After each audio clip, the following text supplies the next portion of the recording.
Jadi begini, sebagai penutup teman-teman sekalian, coba sebentar pada saat sholat, kita akan sholat isya insya Allah.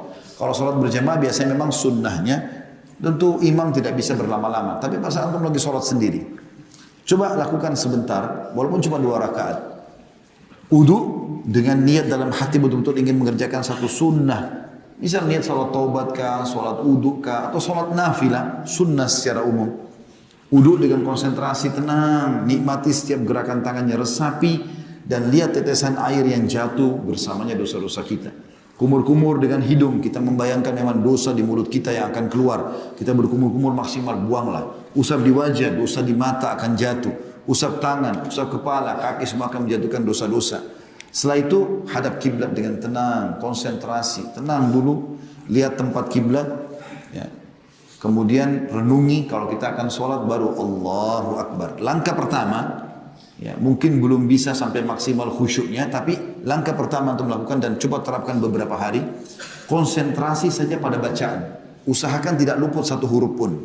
Misal mulai baca Allahu Akbar, wajjahtu wajhiya lilladzi fataras samawati wal ard, ya, atau Allahumma ba'id baini wa baina khataayaya kama ba'adta bainal masyriqi wal maghrib.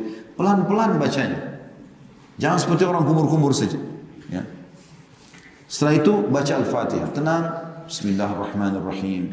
Alhamdulillahi Rabbil Alamin. Perdengarkan diri kita sendiri, tenang. Sampai waladdallin. Walaupun setelahnya cuma baca Al-Ikhlas, baca Bismillahirrahmanirrahim.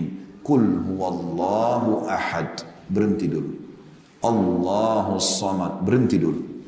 Kalau antum mau lebih baik lagi, sebelum sholat sudah tahu surah apa yang antum mau baca. Misalnya Al-Fatihah sama Al-Ikhlas. Baca terjemahannya. Setelah itu baru antum pakai baca. Ruku. Allahu Akbar. Tadi bawa dalam makna ketundukan kita ruku itu. Baca dan fahami artinya. Subhana rabbiyal azim. Maha suci Tuhanku yang maha agung. Ulangi lagi. Subhana rabbiyal azim. Subhana rabbiyal azim. Setiap ucapan renungi maknanya. Kalau tidak belum tahu pun artinya, mau dikerjakan praktik ini enggak masalah. Coba baca saya dengan tenang.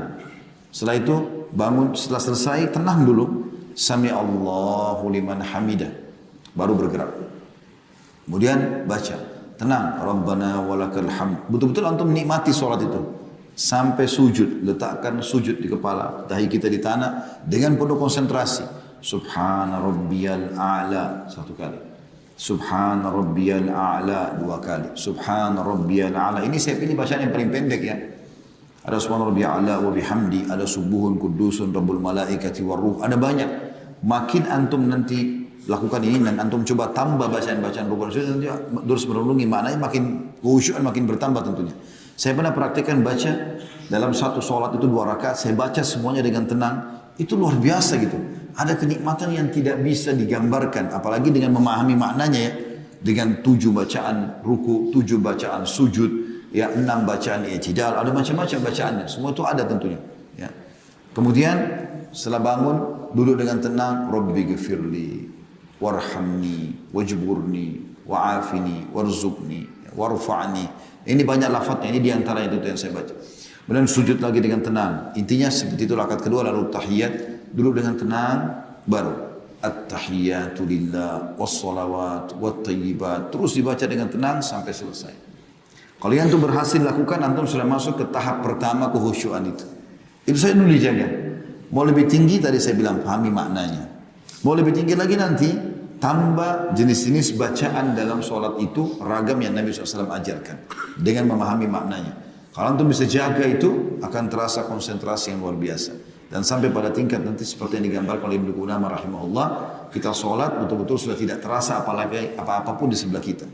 Ya, sebagian ulama salaf dinukil, kalau mereka lagi sholat walaupun di hutan yang lebat, maka gelap itu seperti terang benderang, ya, rumput yang dan banyak binatang buas itu seperti karpet yang mewah, dan mereka dengan tenang, konsentrasi menikmati sholatnya.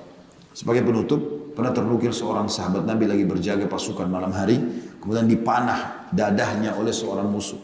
Lalu dia tidak bergerak sama sekali, padahal anak panah ini bukan semut atau nyamuk yang menggigit. Setelah itu musuh melemparkan lagi anak panah yang kedua, kena di titik sebelahnya, sobek lagi, berdarah lagi, tidak bergerak. Sampai terkumpul 7 atau 8 anak panah. Udah berat dia rasa, maka dia pun ruku. Waktu dia ruku musuh lari. Baru tahu kalau ini manusia. Dan tidak mungkin ada manusia bisa bertahan seperti ini. Luar biasa dia khusyuk dalam sholatnya. Lalu kemudian dia selesai salam dia mengatakan, demi Allah kalau seandainya saya bukan khawatir, kalau saya terbunuh, dia lepas lagi anak panah saya terbunuh, Rasulullah SAW dan para sahabatnya terbunuh nanti, diserang tiba-tiba, maka aku akan selesaikan surah Al-Kahfi yang aku baca pada sholat itu. Jadi sampai tusukan tombak pun atau tusukan anak panah pun tidak terasa bagi dia. Karena konsentrasi yang dia rasakan atau dia sudah khusyuk. Allahu a'lam.